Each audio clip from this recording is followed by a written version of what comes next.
book, 19 Days in March, based off a journal that my wife had kept. Covers the first 25 days of the pandemic, starting on March 4th. I'm going to go ahead and let Joyce talk about the journal, because this was the inspiration for the book, why she wrote it. And go ahead and take it away. Yeah, they're basically... Hi, I'm Joyce Becker. I'm a teacher at the Wyoming Area School District. I teach music. And when the pandemic started, our education system, we kind of went into like crisis learning and online learning. It was all new to everybody. And I was home every day with both of our children. And being home every day, I like to talk to different people. So I decided to write a journal and keep kind of what was going on in our lives for each day, just as a way to get my feelings out there and to vent and to write down my thoughts and what was going on in our lives. During the time that we were at home with the crisis learning, there were days when Arthur was working many hours because he was an essential employee.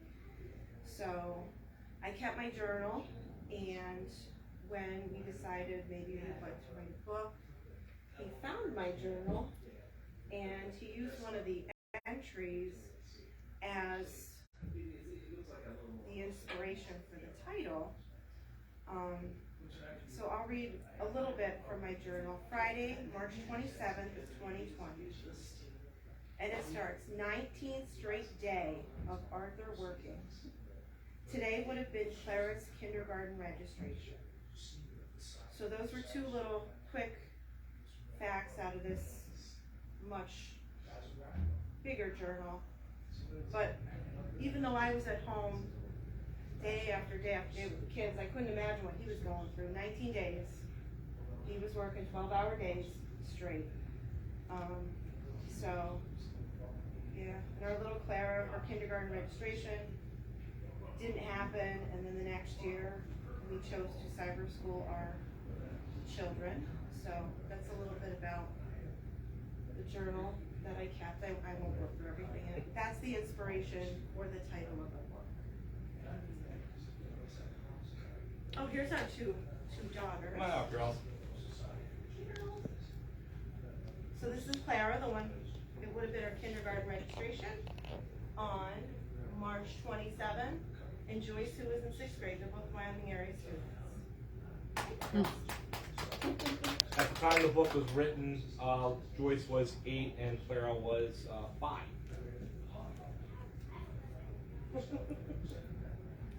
And Joyce, do you keep a journal regularly? I do not. Okay, so this was just... I didn't feel like there were a lot of people to call and talk to, because everybody was kind of in that situation like, do I stay home? Do I go out? What do I do? So this was my way to get things off of my proverbial shoulders and get it written down. Have you kept a journal since? No. No? Oh, no. So just a time capsule right there. I believe it ended in August. Where I kind of stopped here. We got to May. And that's March, April, May. Yeah. All right. Okay, so have the birth of this book.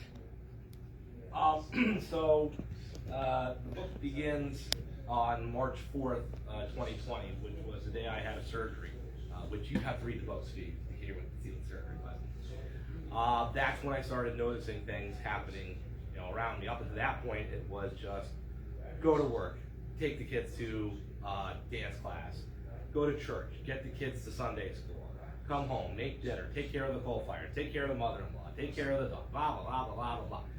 I wasn't paying attention to the world. I didn't know that Italy was being quarantined. I didn't know that there was an enormous outbreak coming out of China. And I just didn't have time to pay attention to that kind of nonsense. But when I had surgery and I was recovering, I started paying attention to what the news reports were saying. And then when I went back to work, I was an inventory control lead coordinator, which is essentially a non-salaried supervisor for a large food distribution warehouse up at Mountaintop. And our volume picked up dramatically. It was biblical, the amount of stuff that started to leave in the middle of March. And you start putting all the pieces together going, ooh, something's going to happen. And then something did happen. The president shuts down the country on March 13th. Joyce is stuck at home with the kids. I'm now shifting away from trying to keep the family occupied with the dance and all the extracurricular activities. Now I have to get to work or the food supply chain might collapse and we'll have food insecurity in the country. And now I'm torn between Joyce and the girls and my position where I was up in Mountaintop. Because if I did not go to work, I was one of maybe 3 people that, if me and 2 other people didn't show up, that was it. They were going to shut down the operations. That was God's honest truth. That wasn't a joke, and that could have been very, very serious. And luckily, we didn't get to that point. I found the journal, and I had no idea Joyce had kept it. If she had told me, I apologize, sweetie. I didn't. There was a lot going on at that time, but when I picked up the journal and started reading it, I realized that I need to be home for Joyce and the girls too. So it was a real juggling act, and we made it work. We got through it. The book ends on March 29th, so it doesn't really go into what happens after the hoarding. So a lot of what was driving what was going on where I worked was the food hoarding, and everybody worried about what was going to happen the next day. And who knew toilet paper was going to be what the big thing that everybody was going to start taking. So that's how that. When I found the journal, and I asked her, can I write this book? I tried writing a book years ago, but we had kids, we had the house, we had responsibilities, so I got away from it. Because I proposed to Joyce on American Idol, wanted to tell that story, and it just didn't work. But she goes, well, if you're actually going to write this book, go ahead. And I did. Because after the hoarding stopped, work just died. There was nothing going on. So I bought a little USB keyboard, and I just started typing on my cell phone during my breaks. And because I did it so soon, I think I want to say it was started in May or June of 2020, most of the information was so fresh and accurate. It just flowed out. And that's how we started. And then finished the book in July of 2020. Sat on it for a while because a lot of the information here I didn't know if my bosses would appreciate. Not necessarily, the specifics of what was going on, but because maybe they didn't want corporate to know what was happening at the time, but I'm pretty sure they wouldn't mind it anyway. Sat on it for a while, then I talked to my boss finally. I said, hey, listen, I wrote a book about what happened here last year. They said, yeah, do it. I want to see it published. I'm like, there's stuff that happened that you may not like. He goes, no, I want to see it. And so I went to Joyce and said, hey, listen, I did write the book. And before I had told her that, I had found a publisher to work with us, and I said they want a copy of the manuscript, and she didn't really want to relive it. But she said, well, if you're going to publish it, I should probably read it first. And I'll never forget, because I didn't bring with me the original manuscript. It's all covered in red, because she brings out her teacher pen. She says, do people really swear this much at work? I'm like, yeah. She's like, not in my book, and XXXXX. Yeah. Definitely toned it down quite a bit, because she wanted the book, if it was going to be published, before kids that would have been entering the 7th and 8th grade, who would have been in the 5th and 6th grade when they shut the schools down. So now those kids can read the book. And then once we got a publisher lined up, we signed a contract, and it took a couple months to a couple edits. It was edited 3 times after we had gone through the manuscript. So some of the misspellings or sometimes the sentences don't make sense. That's because that's how we talk. You know, I wanted to keep it as true as I could, with it still being legible and comprehensible. And even though the editors are like, we should change this, because I remember when Joyce is going to give me a what for, and the editor comes back and says, no, it's for what? I'm like, no, it's what for. That's why it stays in my book. They wanted to change Mama Joyce's name to just Joyce. I'm like, no, there's Mama Joyce, Joyce, and Baby Call her Joyce. Mama Joyce, yeah. My mother is Mama Joyce. So, No, I do. As I was reading through this, it's a perfect moment, right? In both location and time. It definitely feels very Pennsylvania, whether that was intentional or not. It feels very northeastern Pennsylvania. yeah. And it feels very of the moment. And I feel like maybe because you wrote it so soon, you didn't have time to think about it, to reflect too much, and it comes through, I think, very, very well. So, are you going to read some bits from it? I do have a couple, just one or two picked out. I don't read my cover part. The first part I'm going to read is, I have a marked here, sick kids. So at this point in the book, I'm recovering from the surgery. I had to pick up dinner, but before we picked up dinner, we took Claire up to a park. It was the park on 8th Street. God help me, I can't remember the name of it. Not the one in Wyoming, the one coming up 8th Street, headed towards like Orange. There's a park right up there by the church there. Oh, there's a little church across the street on the upper part of Wyoming.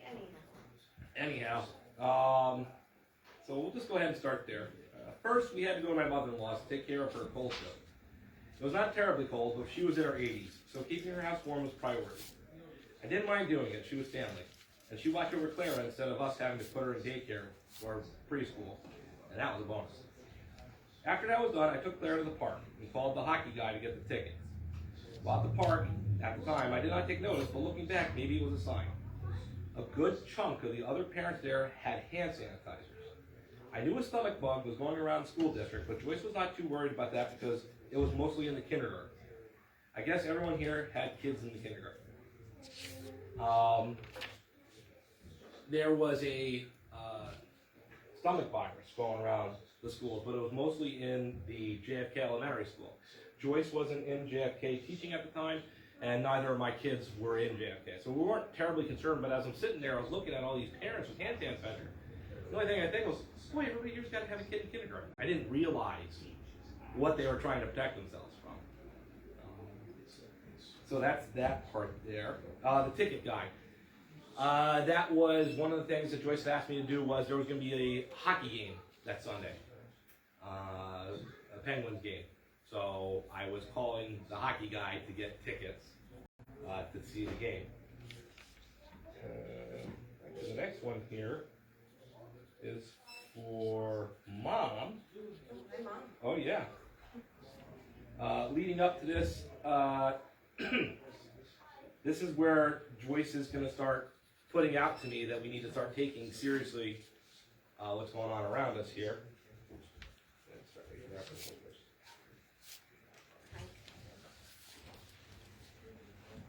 After getting the girls settled and doing our normal night routine, I kissed them both goodnight, tucked them into little Joyce's bed, and told them goodnight. I walked down the hall into my and my wife's room, so that would be Our bedroom. our room, to find her on the bed with coupons. We used to love to coupon. That was our thing. Yeah. You know, hun, if you want me to do something to you, we have to wait because I'm still recovering. Why didn't you pick this part? So just hold on to those coupons, beautiful. I playfully said as I snuggled up next to her and gave her a kiss on the forehead. What? No, listen. I need you to do something for me. She tried to hand me a fistful of coupons to the local hardware store. What's this? I want you to stop at the hardware store and using these coupons, pick up a couple of N95 respirator masks. The kind that they use for painting or those sci-fi movies about virus outbreaks? I asked. Yes, Arthur. I'm telling you, I have a bad feeling about what is going on. I know you might think I am crazy, but please, can you do this for me, for us?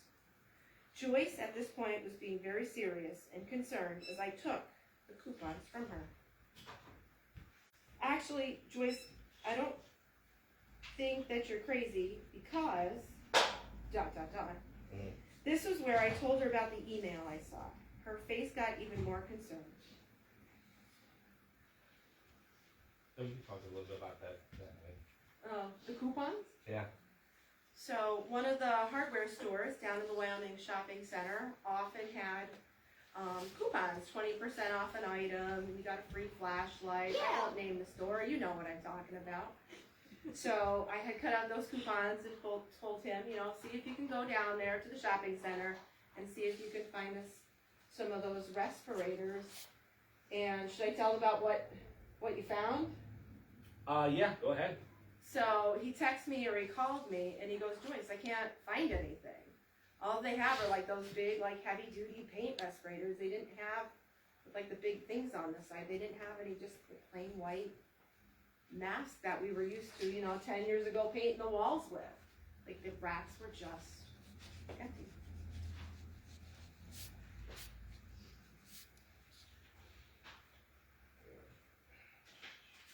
I'm sorry, I closed the book. Oh no, it's fine. It's fine. That's the right answer. He has it marked well. Yeah, I do. So the next part of the book we're going to read, or I'm going to read, is when the country got shut down. So right before she had sent this, before the country got shut down, my wife sends me a text message, and it's in the book. And it says, WHO declared the outbreak as a pandemic. My response was, well, I better go to the doctor to have my legs looked at because I keep on falling in love with you. And she writes back, aw, because at this point I'm still not taking this seriously. My fault. But she was. I mean, she saw the signs here. So leading up to that, I am, at this point in the book, driving on my way home from work on Friday, March 13th. Busy day, wasn't paying attention. I listened to the local news talk radio. If you guys listen to news talk, you know which one I'm talking about. They broadcast out of Pittston there, next to the, it's a motel there. I don't know if that's even still open. The Arby's. I probably actually shouldn't have even said that. So, I turn on the radio and I hear this. As we stated moments ago, the guy on the radio said, and folks, we promise to keep everyone as up to date as possible with what information we are getting here in the newsroom. But the President of the United States has just declared a national state of emergency in response to the growing threat from the COVID-19 pandemic. In addition, the state governor, who up until this point had been closing down counties reporting outbreaks, has now announced that all non-essential businesses, government workers, and schools will be shut down for a minimum of 2 weeks. All school districts in the state of Pennsylvania will be dismissing for their last time for at least 2 weeks at the end of the day today. My heart stopped. Oh my God, what? I immediately started calling Joyce's number and went right to her voicemail, which meant the battery was dead. She had she had an old flip phone, cell phone, and the battery just wouldn't keep it charged. So I knew that anytime I was getting her voicemails, it was not her ignoring me, she just didn't know I was trying to call. I wasn't going to try to call the school because her and the other teachers might be trying to coordinate with what the district was going to do. So I needed to let her be the professional. But oh my God, my wife and baby were in the school. What the hell was going on? As soon as I got home, I didn't worry about our coal stove or dinner. I got into the buggy and shot right up to Mom and Joyce's house, which was my mother-in-law, who was our next door neighbor who lived on top of a mountain. I sped up her driveway. When I got up there, Clara was already coming outside. Mama Joyce poked her head out and yelled, "You take her home to her mom and I'll talk to you guys at a better time." She didn't even let me get a word in while I gave Clara the biggest, tightest hug I ever had. "I love you, Clara," I said to her as I pulled her hood up on her jacket. "I love you too, Daddy. We go home now?" she asked as she got into the quad. But I still had to work on the coal stoves. Clara waited for me as I ran. It only took me a few minutes as I rushed through the motions, but when I got back, I jumped into the quad and went back down the driveway. As we went down the mountain, I could see that Joyce's car was coming up the road and turning into our driveway. I couldn't wait to get to her. What had happened at school? Was she okay? Was there a plan for Peanut and the other kids? She parked the car under the carport, and I pulled up next to her. She opened her door, looking right at me as I opened my door, while looking right at her. We exited our vehicles at the same time and reached out for each other. I gave her a kiss on the forehead and whispered, "It's going to be okay, Joyce. In fact, have I had a chance to tell you today that you're the most beautiful woman in the world and that I'm so happy that I married you?" While still hugging, she pulled back a bit and said, "I love you too, Arthur. If you want me to, I'll resign from my position right now and stay home with you and the kids to be safe." She smirked a bit and said, "What would happen if you did that?"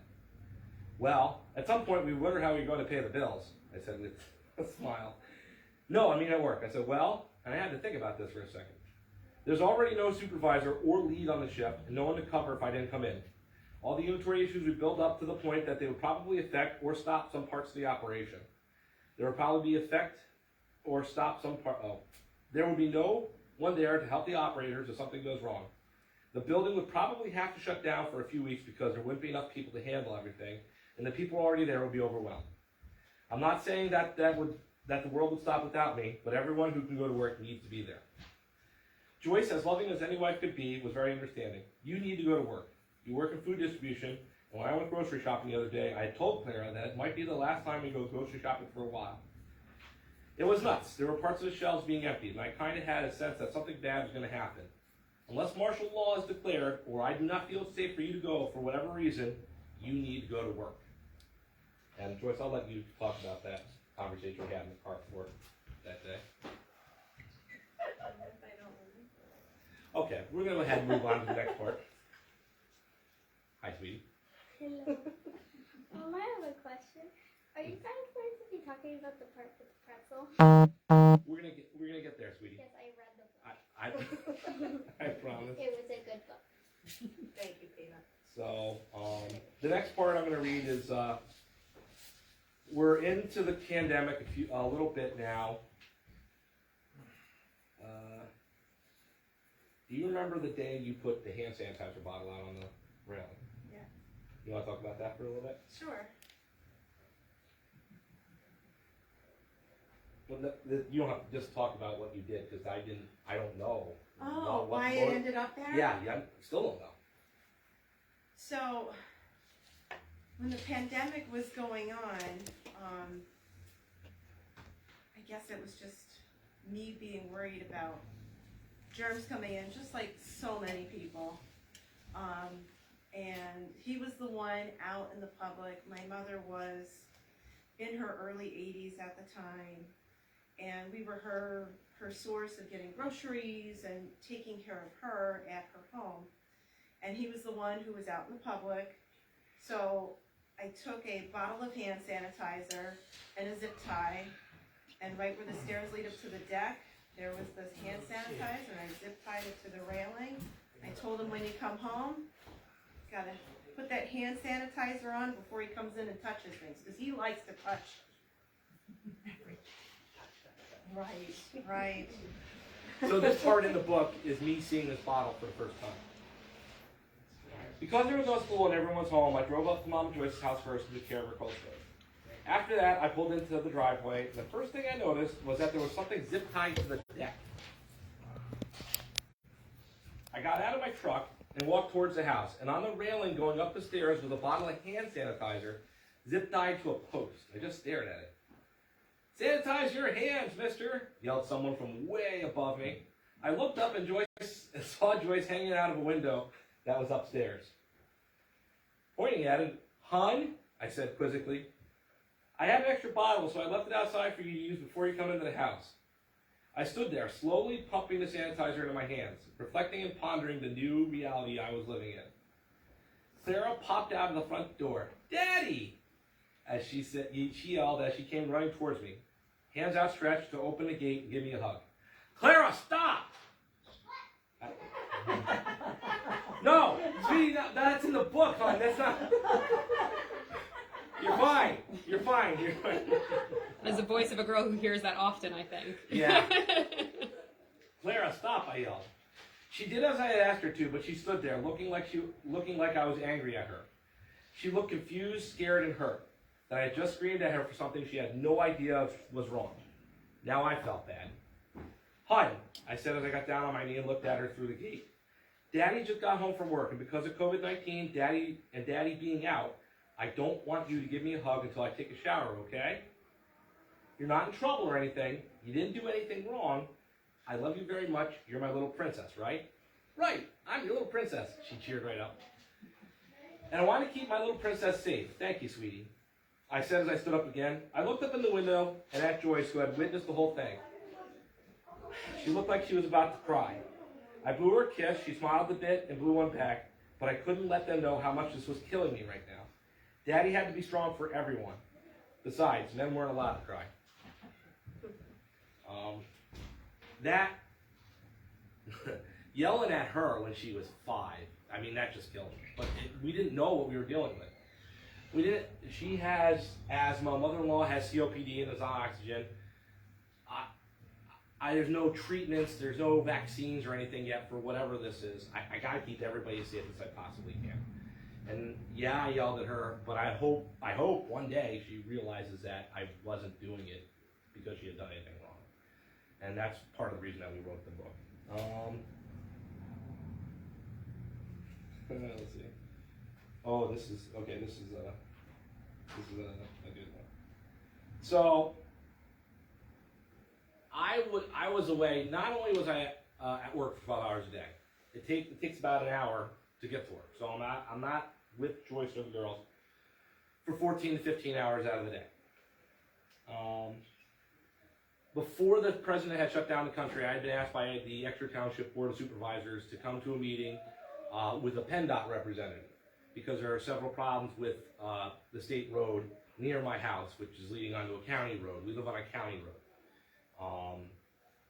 I'm there to talk to the PennDOT representative. This is a work session of the Exeter Township Supervisors that we're going to be talking about here because there's somebody that I see there that I needed to talk to.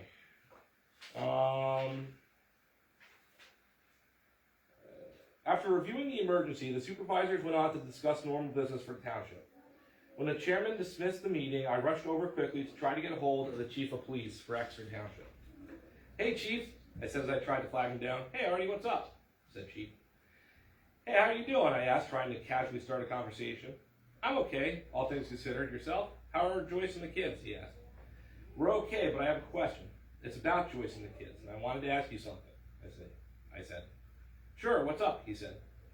Hey, so where I work, the juice company, we're getting mandated overtime every day and on weekends. I'm not home nearly as much as I want to be, considering what's going on.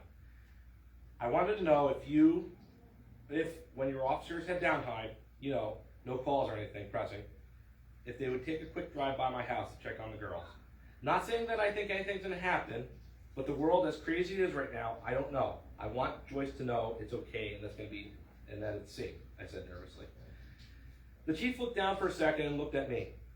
I know what you're saying. I don't think any of my officers would have a problem with that, he said. He could see the relieved look on my face. Thank you so much, Chief. I really appreciate that. The chief smiled and said, no problem. You have a good night and look over that family. I will, I said as I walked out of the township building. He ended up resigning not too long after that for reasons. But I didn't tell Joyce that I had asked the chief of police of the township to come by the house more often. And it's not because that I think that she couldn't handle anything. I didn't want her to know that there was extra eyes out there for her. And that's all I was doing. You don't hold that against me. No, I think they just went out and patrolled very well during that time. I think it was just us. Well, you saw more activity in the house, right? Yeah, they were there. How much time do we have, Kendra? You're good. Yeah. Still good? Yeah. All right, so I got one more here and then one for you. So the next point in the book that I want to talk about is we're working so much at this point. Joyce wants to know, is there any possibility in of her having a day off? Or a couple extra hours because they're having kids? And I think I casually said, well, unless they shut down the borders. And she goes, why don't you ask? What would happen if they shut down the borders, the state borders, between all the states in the United States. Shut everybody down. That's something that, you never ever thought was going to happen. But here we are in a situation where, oh my God, that might actually happen. And it did actually. It did happen to an extent between Pennsylvania, New York, and New Jersey, because that's when they stopped the Marks buses from running. And you had to quarantine if you had gone to another state to go visit family or friends.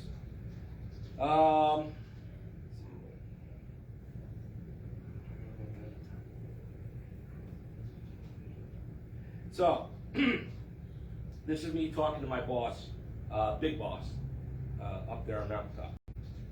I was so exhausted emotionally and physically that I just blurted out into the room, "Hey boss, Joyce wants to know if we're still going to be required to work if they shut down interstate commerce." And as the words left my mouth, it was like the whole room became stunned. You could have heard a pin drop as everyone didn't stare at me. They were all just staring out into space. They weren't looking directly at me. As I said, it's like everybody froze. They just stared out into space as the bleak, very real possibility that the government may shut down interstate commerce started to set in. "Well, let me go ask," said Big Boss. I went back to my phone and sat at my desk, patiently waiting for an answer from Big Boss and answering my emails. It didn't take long for an answer, and instead of yelling it from his office into the room, he called my desk phone. "Hey, I didn't want to yell this into the office. I called the Director of Transportation. According to Transportation, if they shut down interstate commerce, we're still going to be open because they're going to let trucks go through. Any truck with food, fuel, medical supplies, automotive supplies, and construction will be allowed to cross." Those were the 5 things that they were going to let. That came from the U.S. Department of Transportation. They were going to allow it to cross, said Big Boss. I'm not saying that he took the wind out of my sails, but man, a weekend or 2 off would have been sweet. "Okay, thanks, I'll let Joyce know." I replied as I began to text Joyce that I had been asked to work the weekend again in longer hours. I also asked her if she was going to be okay with everything or if she wanted me to resist the mandated overtime and come home to her and the kids, on top of telling her that there was no closure for us in the event they shut down the state borders. In the book, I actually have the actual text message that I had sent Joyce in her response. It says, if interstate commerce shuts down and we're still open, because they will let food, fuel, medical, and automotive and construction move. Before that, I had written if she was going to be okay. Did she want me to resist the overtime? She writes, "That's fine. I will manage." I can't imagine what it was like for Joyce on the other end of those text messages. It was just as hard for me to tell her that as it was to hear it. No, good. Okay. Alrighty. All right. So the next part of the book we're going to discuss, You're fine. good. All right. Cool. Yeah, you're good. I don't want to say really quick because a lot of these involves some emotion and depth. No, you're all good. All right. So when the pandemic started, the few brief minutes I got to spend with Joyce, we spent on a porch swing underneath an awning on our house where we could see the intersection of 2 roads near our house. And we would have our adult beverages and we'd raise them and go, "Hey!" to every car that came by. And we would get honks, we'd just try and lift everybody's spirits. Just try and let everybody know, yes, we're here, we're going through this, it's gonna be okay. On this particular day, we had seen something at the neighbor's house. Joyce, you come up here and read this. Or you should come up and read it. Start right there. So we're out on the porch swing. After dinner, the kids went upstairs, and Joyce and I went out on the porch swing. We held up our adult beverages to all the passing cars. Noticed again that there was no airplane traffic in the sky at all, and chatted. Then I noticed something a bit different at the neighbor's house. As we rocked back and forth, I nudged Joyce in the arm and said, "What do you think's going on over there?" Our neighbors were a couple a little older than us, but they had grandkids. They were in their driveway hugging each other while the wife was waving into a car window that they were standing in front of. We were way too far away from each other to see their faces, which, of course, That's how it was in Harding. But I could kind of make out a distinct, faint conversation. It was like they were yelling at someone who was in the car. Joyce sighed. Their kids bring over the new grandbaby in the car. They're afraid of giving the baby anything, but they are so desperate to see them. So they stand outside and try to talk with the baby. She could see that I instantly slumped in my spot on the chair. It has been going on for a few days now, but it happens either when you're at work or when you have gone to sleep. I can't even hold the baby. Can you imagine? So they would bring the grandchild, and the grandparents would come out and wave through the window. But they were trying to do what was best for everybody.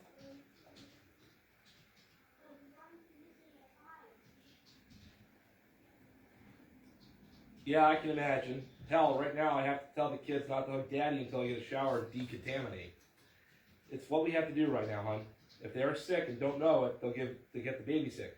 If the baby has it and no one knows it, then they'll get the grandparents sick. Yeah, you're right, she said as we watched what was going on.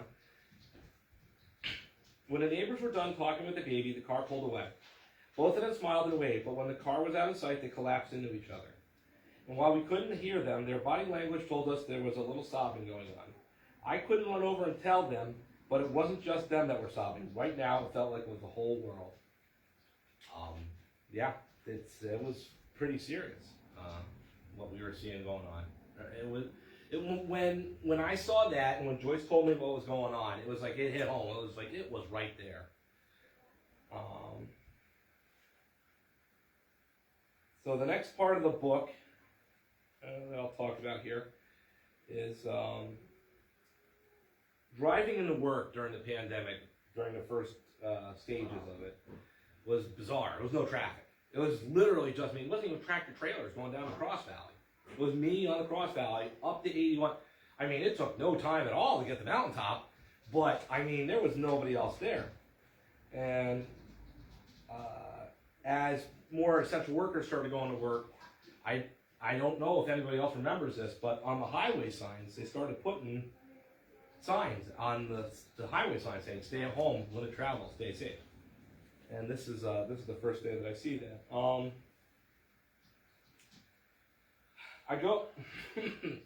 I made myself coffee and got lunch ready for the day. You know, it took me about 20 minutes to get ready and go. I wondered if anyone else would hear if the TV was on. Why risk it, though? It was 3:30 in the morning. Did I really want to wake up the entire house? As long as I didn't trip on either of the dogs and make them yelp, I would be good. I got out the door, managed not to hurt the dogs, and got into my truck. This ride to work, though, would be very different. I would admit that there was a tiny bit more truck traffic this morning, but that was not what caught my eye. Over the past few years, PennDOT had been installing these giant lighted information signs. For the most part, they basically convey either imminent traffic delays, missing children, Amber Alert information, or sometimes a holiday greeting. But as I came from a distance, I muttered to myself, "What did it say this morning?" When I saw it, it took a second for me to register. "No," I said to myself, "it didn't say that." Did it really say that? No, it didn't really say it. Did it really say that?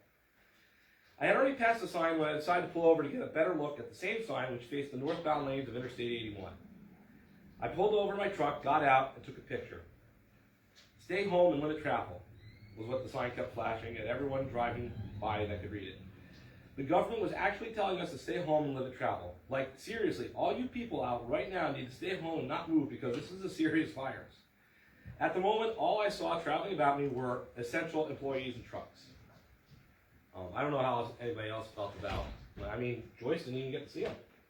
Well, the signs? Yeah. No, because I stayed home. Yeah, you stayed home and limit travel. Not everybody was seeing these signs. The next one, Mom's going to read here. We're coming into so at this point, it's 2 weeks into the pandemic, and that's when the school districts had said there was going to be 2 weeks and they were going back to school. Go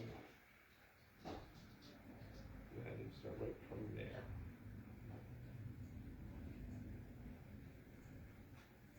So Arthur said, "Were you girls good for Mom today?" I asked when I came down from taking my shower. And they were waiting for me in the living room to give me a hug. They both came up to me with big smiles, still in their pajamas. Yeah, we were good. Hey, Dad, no more school for another 2 weeks, yelped little Joyce. I was puzzled. Just another 2 weeks? Ha! I heard Joyce laugh from behind me. Yeah, it's just another 2 weeks from what they say. I don't know, though, Artie. I think it's going to be a lot longer than that. I released the kids from their hugs to let them go back to playing their games and went over to Joyce in the kitchen, who was making everyone dinner. Why? I asked. Why what? Do you really think during a pandemic that we were just going to throw the kids back into the schools to spread whatever this is to everyone even faster? The governor right now is just stalling for time so people don't get upset at him. It's a national emergency. No one is going anywhere anytime soon. We need to get out of this mindset that we are just going to magically go back to our normal lives after 1 or 2 weeks, she said, a little bit more excitedly than usual. Well, I'm not disagreeing with you, but how are we going to keep teaching the kids, I asked. This isn't something where we can just switch to schooling for the district, Arthur. This isn't normal operations. This is crisis learning. What happens if one of these kids' parents is sick and we do switch to cyber schooling? Do they think the teachers are going to follow up with the kids if they don't turn in their work? Some of the kids rely on the school for their food. What about them? The last thing we need to do right now is worry about someone's essay assignment, said Joyce, getting progressively more passionate as she talked. It is pretty obvious that this was something that had been eating at her for a little bit. Oh, I don't know, hon. I just don't know. I do know that, Joyce, have I had a chance to tell you today that I think you're the most beautiful woman in the world and that I'm so happy that I married you, he said. I love you too, and he says that almost every day to me. I love you too, but, well, I know that our kids will be fine. Ordering some workbooks for Joyce to get her through the rest of the year if district doesn't figure out what it wants to do and quit. It's not like it's their fault. It's someone's fault. Who would have ever seen a global pandemic coming and shutting everything down? But we need to act now and quickly if we are going to be able to help all these kids, said Joyce as she finished making dinner.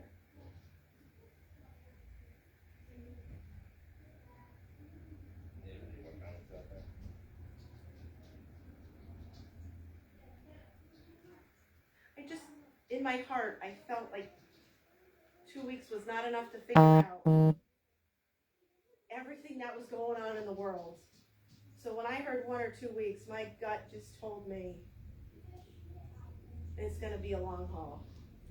Now, because you were at home, do you think you kind of like were stepped back a little bit away from it and could see that happening versus like your husband who was at work, not having like the time to see it? Yes. From far, like that yes, distance. I would say yes, because I was seeing, we live in this global world where news comes to us from all over the world, not just from northeastern Pennsylvania. Mm-hmm. So I kind of was able to take that all in versus Arthur, who was going to work, shipping out his juice product, coming home, sleeping, doing it all over again. Like I was kind of able to take a step back and go, what's the big picture here? Right. You had the opportunity to kind of see more. Right. Yep.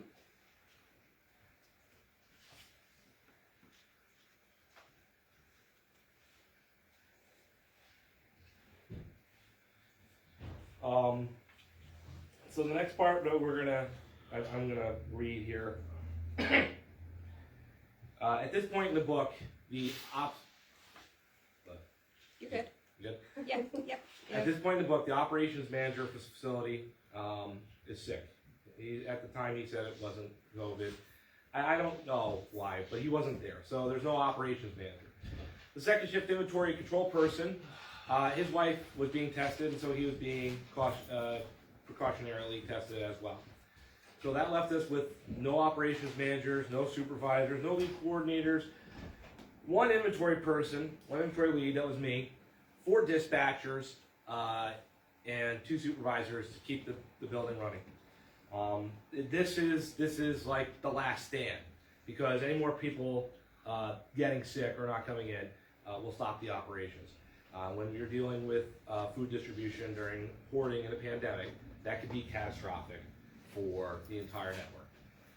Not just specifically for this brand, but for your grocery stores, your gas stations, anywhere that you try to get food. If there's nothing there, it can get serious pretty quick. Now, your coworkers are all like CDL, forklift type, operating type? So the way the operations work at a warehouse is you have CDL operators. They're the truck drivers, or the yard jockeys, they call them. They move the trailers around in the yard. The rest of the forklift operators are certified forklift operators through the company. You had 2 forklift trainers on our shift. For the most part, we did have a seasoned shift. The operators knew what they were doing, which really helped, because these were not greenhorns. They weren't brand new folks. They knew what they were doing. So in that respect, we were fortunate. And I worked with some of the most dedicated people I will ever have the pleasure of working with. I mean, you see a lot of people's true colors when this happened. And I saw a lot of people making the same sacrifices, if not more, than I did in the book. So the book is written for all the essential workers that had to go through all this during this time.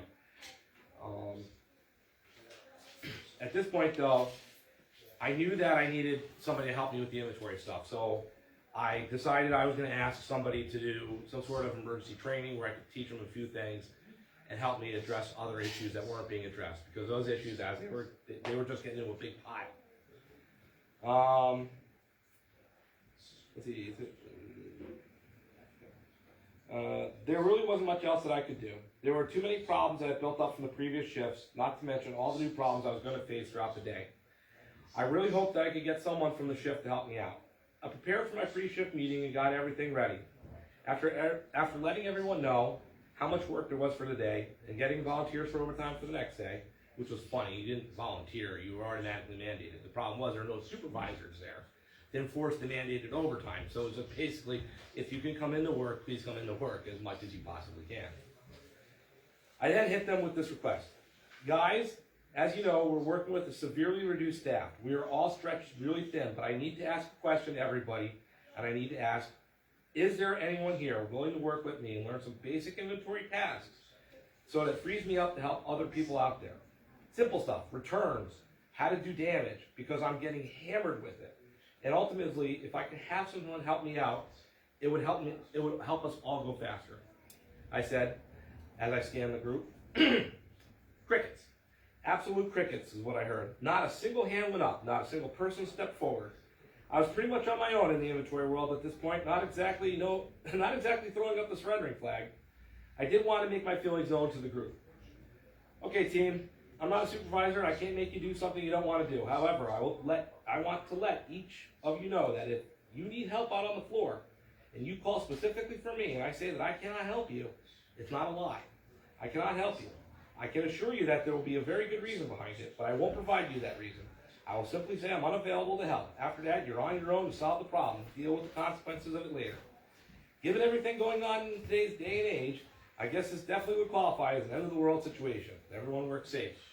I said as I dismissed the meeting, Jim, who is he's now a supervisor, but at the time he was the third shift dispatcher. Jim came running up to me as I walked back to the office. 2 things. One, we have a return here. Oh, come on. I hope someone's getting a talking to about this. This is ridiculous. We're in the middle of a pandemic and they're sending all this stuff back? I yelled. Okay. Well, that's great and all. But what did you want me to tell the truck driver? Asked Jim. Put it in the yard for now. I'll get to him when I can, I replied. What's the other thing? Did you just tell everyone on the ship that it was the end of the world? Asked the shocked Jim. Of course not. I said it was an end of the world situation. The difference. The next part of the book I wanted to touch base on is going back to something that Joyce had mentioned earlier about Clara's orientation. So March 27th, 2020 was a Friday. This was going to be the first weekend of my first day off. So I'm super pumped. I am going into work. I have a super good skip in my step. I'm ready to get this done. I got one more today, and I get to have 24 hours with my wife and kids. I'm thrilled. I can't wait. Beep, beep, beep. I slept that stupid alarm clock silent. It was Friday. Literally one more day until the weekend. Tomorrow could not come soon enough. I leaned over, kissed Joyce on the forehead, and whispered, "I love you," to her. I got up out of bed, and maybe with a little spring in my step, I headed out of the bedroom door and got ready to go to work. Because even though this was the 19th day of work, tomorrow I technically volunteered. So this was the last day of mandated overtime in a row. I was a new person. It was a new personal streak for me for the off season because we had never worked this much in March before ever. While I was getting my coffee and ready to work and quietly singing to myself, I walked by the calendar in the kitchen and stopped and noticed something that immediately made my heart sink and the bounce come right out of my step. Today was Friday, March 27th, 2020, and I had almost completely forgot about something. When the pandemic had started, all our vacation time had been suspended or canceled, and throughout the throes of everything, I forgot that sometime last year I had specifically requested this Friday off from work. It was going to be a special Friday. It was a day that I was only going to ever experience twice as a dad. Today was the day for Clara's kindergarten registration for school. When the governor had shut down the schools, the day was canceled, and I had this awful feeling in my gut because I had nearly forgotten about it. I was so caught up in everything and had not noticed that this was supposed to be Clara's special day, and she was robbed of it. Her and every kid in the district was robbed of it, and I doubt Clara even realized it. They hadn't scheduled a new date, and with this pandemic, I didn't even know if they ever would. That made me sad. Really, it did. Peanut got to experience kindergarten registration and the thrill of going to school for the first time. And Clara? Well, Clara won't get to experience that. I wonder what else these kids weren't going to get to experience. That morning was awful. I was ready to go to work, so excited.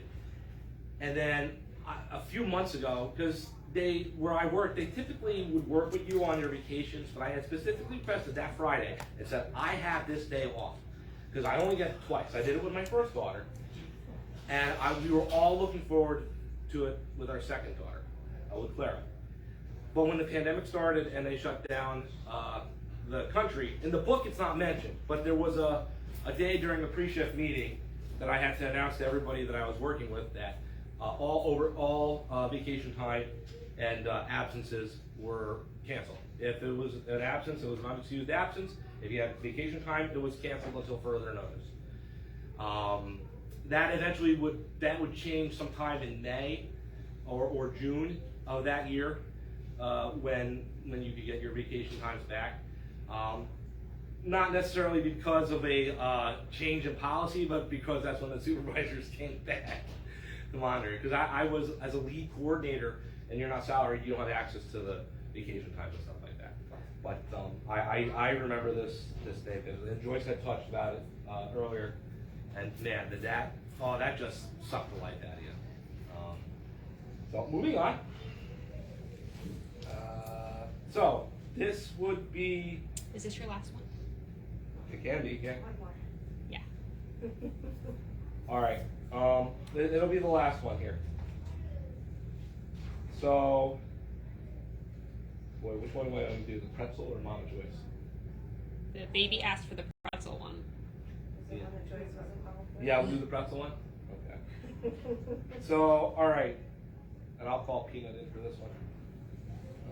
So at this point, it is Saturday, March 28th, 2020. It was the last day that I had from work, last day mandated to work. We're eating dinner at this point. And the kids were playing and whatnot at the table. They're excused, and they don't have to worry about what we're talking about. Joyce and I are just talking. I'm actually going to have our daughter, little Joyce Becker. You want to read this with Daddy? Sure. Where are we? Okay, so Daddy's going to, actually Clara, you're in this one too. All right? So we're going to start right here. Okay? Both girls reached up their hands and hugged me back.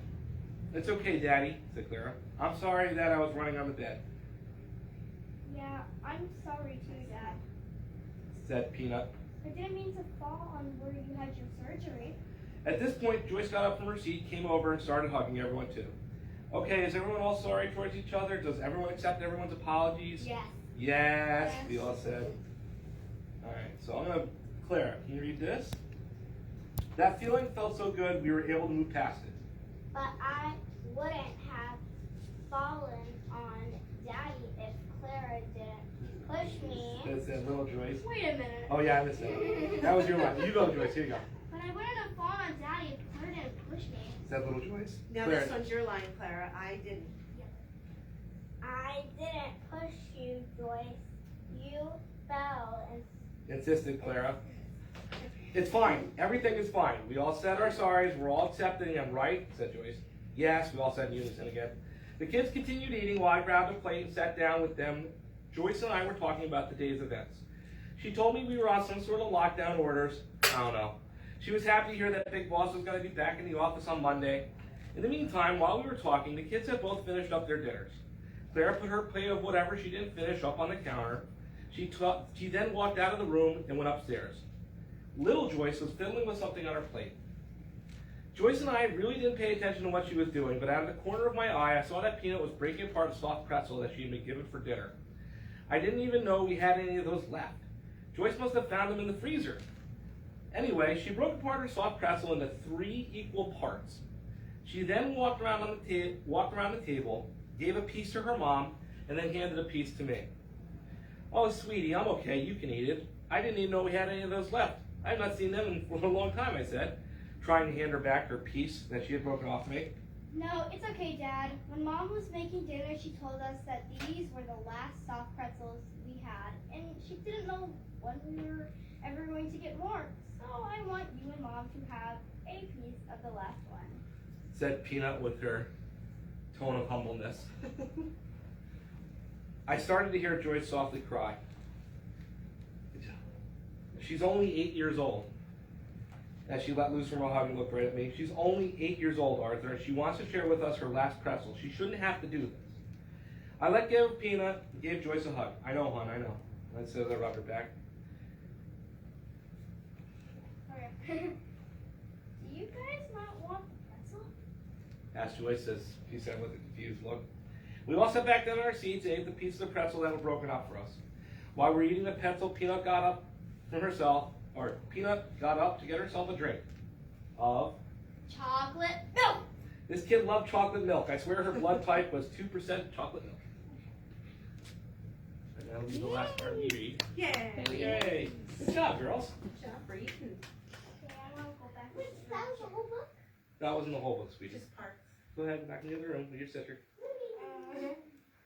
Before we head over to questions, if anyone's interested in your book, where can they find it? They can find it anywhere where books are sold. Amazon has it. Barnes & Nobles has it. Walmart, Target, online. Actually, in the Wilkes-Barre Barnes & Nobles, they do have it on available for purchase right there. We've donated a copy to the West Pittston Library, and we'll be donating copies more to more libraries within the Luzerne County Library System. And Facebook page? Pardon? And your Facebook page? We do have a Facebook page. Look up 19 Days in March on Facebook.